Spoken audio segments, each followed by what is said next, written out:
Oh, That's a good segue. That is a good segue, but I was also going to add something because I forgot to put it on the list. Oh, okay. Take notes on the book. Because even if they're not like annotations, even if they're not annotations and stuff, you could just be like, oh, these are a few things that happened in the chapter. These are a few quotes. That way when you're doing projects and stuff, you know where things happen. Like, you can just look back at your notes. And you could get graded on the notes at the end. Not your, like, reading notes, but just, like, notes throughout each quarter. Mm-hmm. And if you're in a discussion, the conversation's lagging, you can just, like, flip back to your notes and be like, oh, guys, I wanted to bring up this. That's actually very good advice because I never took notes on the reading. And by the time the discussion happened, I would have read it like a couple days before, and then I would like wait for people to bring stuff up because I'm like, I forgot what happened. So take notes. Take notes, participate, read the book, and don't procrastinate. This course is honestly a breeze as long as you just stay on top of it, as long as you just do your work. Because I feel like the biggest thing that will get you if you don't do this is like the notebook.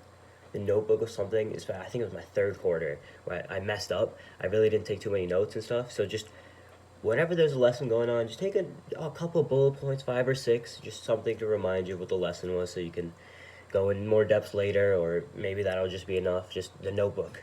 Stay on top of that. That's important.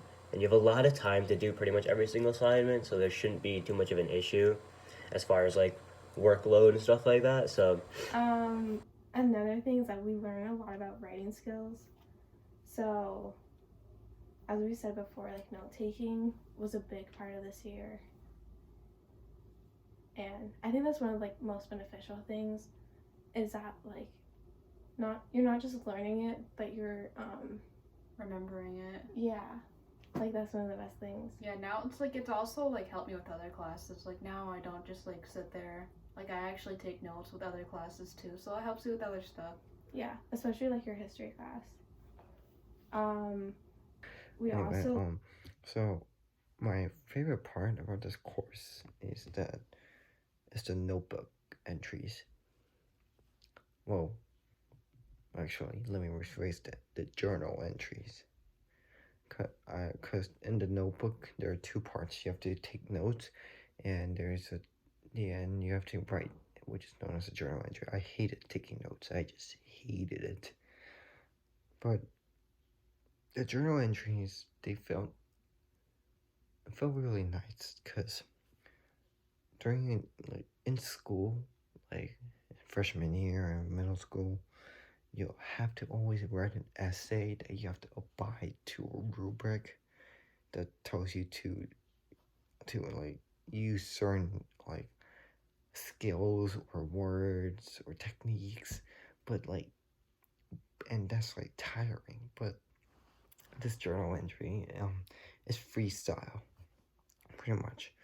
There is no rubric, so that means that you don't really have to like look deeply for punctuation errors or grammatical errors or anything. It's just your opinion, your way of writing, and you can control what you want to write about.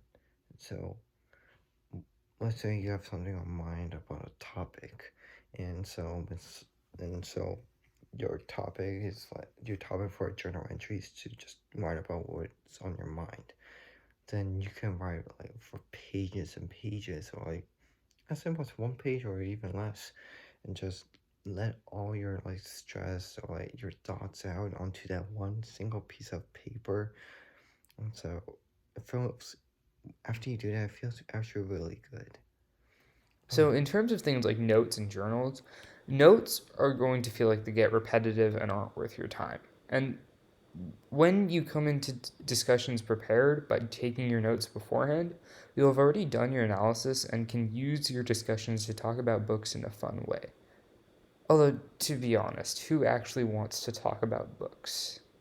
The truth is that by the end of the year, when you're less focused on getting a good grade in discussions and actually just want to talk about books, you'll find yourself I would just recommend like doing the journals, making sure you have good journals and notes, because those are a big factor of your quarter grade and very important to do.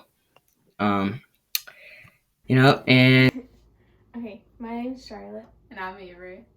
and we're going to be talking to the upcoming students of, what is it, class of 2024, Yeah.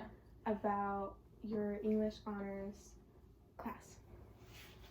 So start off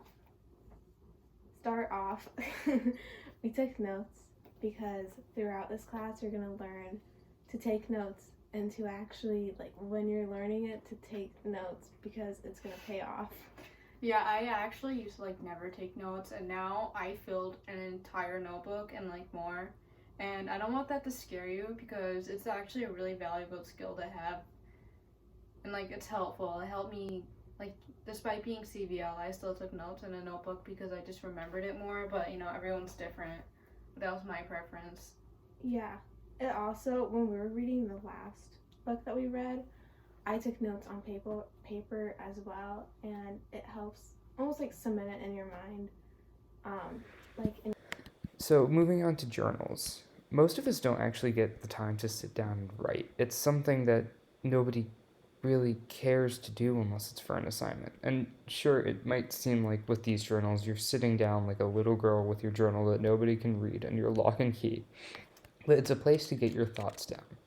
A lot of the prompts are asking about the books you're reading, but Miss Sauter always throws in something with every journal and notebook where you just talk about your life, where you are, how you're doing, and really gets you to reflect on yourself. Especially when the year gets stressful. This year with COVID, the 4 college classes I took were more difficult than anything I've done so far. But the fact that Miss Sauter really gave me the opportunity to just sit down and write, it helped me de-stress.